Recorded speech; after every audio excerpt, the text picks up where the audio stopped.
Chapter 47 Sushma का पश्चाताप।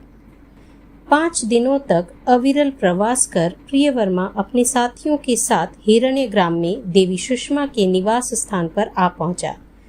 उस समय मध्याह्न का सूरज ढल चुका था और देवी सुषमा ग्राम जीवन से ऊब कर शैया में सो रही थी। एक परिचारिका ने आकर कहा, आर्य देवानंद आ गए हैं। तत्काल देवी सुषमा शैया से उठी और बोली, आर्य देवानंद को यहाँ भेज। कुछ ही समय के पश्चात आर्य देवानंद आ गया।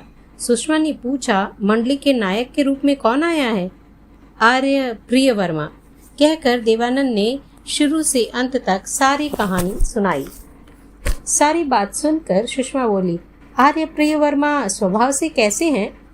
आनंदी और सरल है, सम्राट के ही कुटुंबी है और तालखंड ग्राम के दंडनायक के ज्येष्ठ पुत्र हैं। देवानंद ने उनका परिचय दिया। देवी सुषमा को इस परिचय से संतोष हुआ। वह बोली, स्नान आदि से निवृत्त होकर आप आर्य प्रियवर्मा को साथ लेकर मेरे पास आए। जी कहकर देवानंद चला गया। साय भोजन के पश्चात देवी सुषमा अपने कक्ष में बैठी थी। उसकी प्रिय दासी सैनिका उत्तम प्रकार के मसालों वाला पान तैयार कर रही थी और देवानंद के साथ प्रियवर्मा ने कक्ष में प्रवेश किया।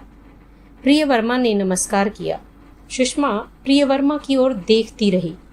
सुषमा ने एक आसन पर बैठने की प्रार्थना की। प्रियवर्मा और देवानंद आसन पर बैठ गए। प्रवास की चर्चा के पश्चात सुषमा ने मंजुल स्वरों में पूछा, मगधेश्वर ने आपको सब कुछ बताया तो होगा ही? हाँ देवी, मेरे विषय में विषकन्या का रहस्य मुझे ज्ञात है। और यह बात सुषमा वाक्य पूरा करे उससे पहले ही प्रियवर्मा बोला, प्राण छूट जाए पर रहस्य रहस्य ही रहेगा। सुषमा का मन आश्वस्त हुआ। उसने कहा, यहाँ से मैं ऊब चुकी हूँ, प्रवास कब करेंगे?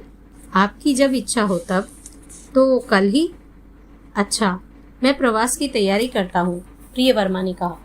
फिर लोहितपुर जाकर कार्य का प्रारंभ कैसे करना है इस विषय पर विचार विमर्श कर प्रियवर्मा वहां से उठा और अपने कक्ष में आ गया। प्रियवर्मा के जाने के बाद सुषमा में समाहित नारी ने पहला शाप दिया राजनर्तकी के पद को और दूसरा शाप दिया शांब कापालिक को। ओ, मैं विषकन्या न बनी होती तो? यह प्रश्न सुषमा में समाहित नारी ने उभरा और राजनर्तकी का पद गौरव अट्टहास करता हुआ बोल उठा, तो तू राजनर्तकी नहीं बन पाती, केवल पाटलिपुत्र की जनता के लिए काम मुग्धा मात्र बन पाती। इतने में ही सैनिका भीतर आई और बोली, देवी प्रस्थान का निर्णय कर लिया? हाँ, प्रातःकाल यहाँ से रवाना होना है। सैनिका, क्या मैं विषमुक्त हो सकती हूँ? देवी, मैं आपकी वेदना जानती हूँ, परंतु जो जवाबदारी आपने ली है, हाँ, जवाबदारी पूरे किए बिना छुटकारा नहीं, सुषमा ने कहा। दूसरे दिन सुषमा की मंडली लोहितपुर की ओर रवाना हो गई। नियत दिन निवास स्थान में पहुंचकर सबने शांति का अनुभव किया। लोहितपुर की जनता को पता चला कि मालव देश की पुरस्कृत नर्तकी सुरमोहिनी यहाँ आई है। उसके नृत्य कला के जीवंत चित्र हैं। लोग बहुत आनंदित हुए। प्रियवर्मा भी इसी मंडली में नियोजित हो गया। चैप्टर 48 सुरमोहिनी सुषमा। आचार्य चाणक्य मगध और उसके आसपास के प्रदेशों में भ्रमण करने लगे और लोक चेतना को जागृत करने का सफल प्रयास करने लगे। इधर अनेक महत्वपूर्ण व्यक्तियों से, राजाओं से मिलकर चंद्रगुप्त लोहितपुर आ पहुंचा। पार्वत्य प्रदेश का राजा पर्वतक भिन्न भिन्न स्थानों में सैन्य संग्रह और शस्त्र संग्रह की व्यवस्था में व्यस्त था। मालव देश की नर्तकी के विषय में उसने सुना और उसका विलासी चित्त नर्तकी से मिलने को उत्कंठित हो उठा। चंद्रगुप्त का सत्कार करने के पश्चात महाराजा पर्वतक सबसे पहले नर्तकी की बात कहते हुए बोला, मित्र, आज अपनी यह नगरी आनंद से मुखरित हो रही है। मालव देश की नव यौवना नर्तकी जनता के प्राणों में आनंद और उन्माद सींच रही है। चंद्रगुप्त बोला, मित्र, विलास से हमारा क्या लेना देना? हमारा विलास तो संग्राम है और विलास भूमि रण क्षेत्र है। संग्राम की तैयारी तो चल ही रही है। मनोरंजन भी जीवन के लिए उपयोगी है, प्रवर्तक ने कहा। कुछ बातचीत होने के पश्चात चंद्रगुप्त ने आचार्य श्री द्वारा दी गई कतिपय सूचनाएं प्रवर्तक को दी। लोहितपुर में सुषमा प्रसन्न थी। उसे यह ज्ञात नहीं था कि उसे वहां इतनी सफलता मिलेगी। उसके नृत्यारंभ में अनेक लोग आने जाने लगे। सेना नायक, श्रेष्ठी, सार्थवार, राजमंत्री आदि सुषमा के नृत्य में रस लेने लगे।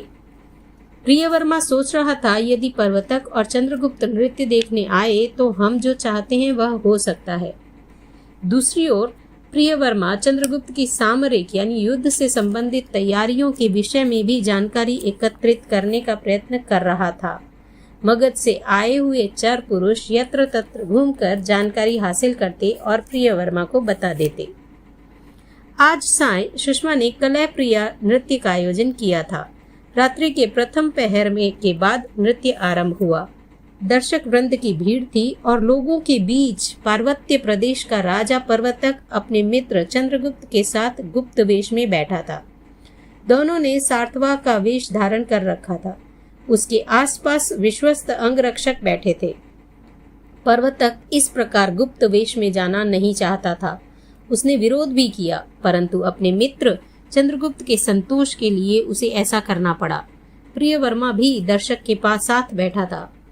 सुरमोहिनी सुषमा को देखकर प्रवर्तक के नयन नाच उठे। नृत्य आरंभ हुआ। प्रवर्तक के मन में गहरी हलचल होने लगी। उसने सोचा, अभी सुरमोहिनी के पास जाकर उसे रत्नों का हार अर्पित करूं और राजभवन में आने का निमंत्रण दूं। परंतु चंद्रगुप्त ने उसे रोका।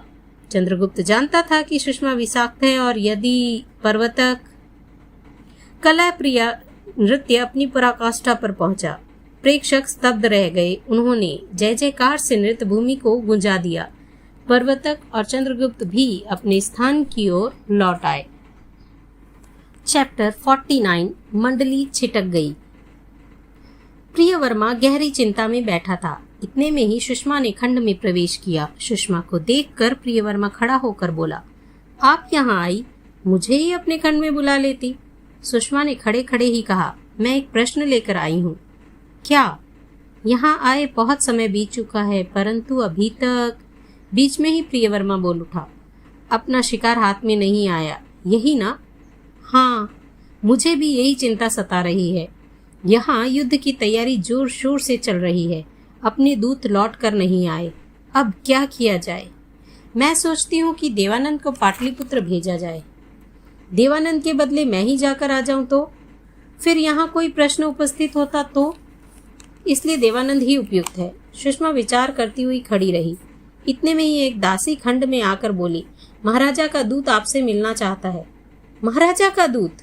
सुषमा और वे प्रियवर्मा दोनों को आश्चर्य हुआ। प्रियवर्मा बोला, दूत को यहाँ भेजो। दासी चली गई।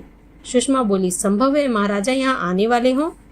यदि ऐसा हो तो आधा भार हल्का हो जाए। प्रियवर्मा ने हंसकर कहा।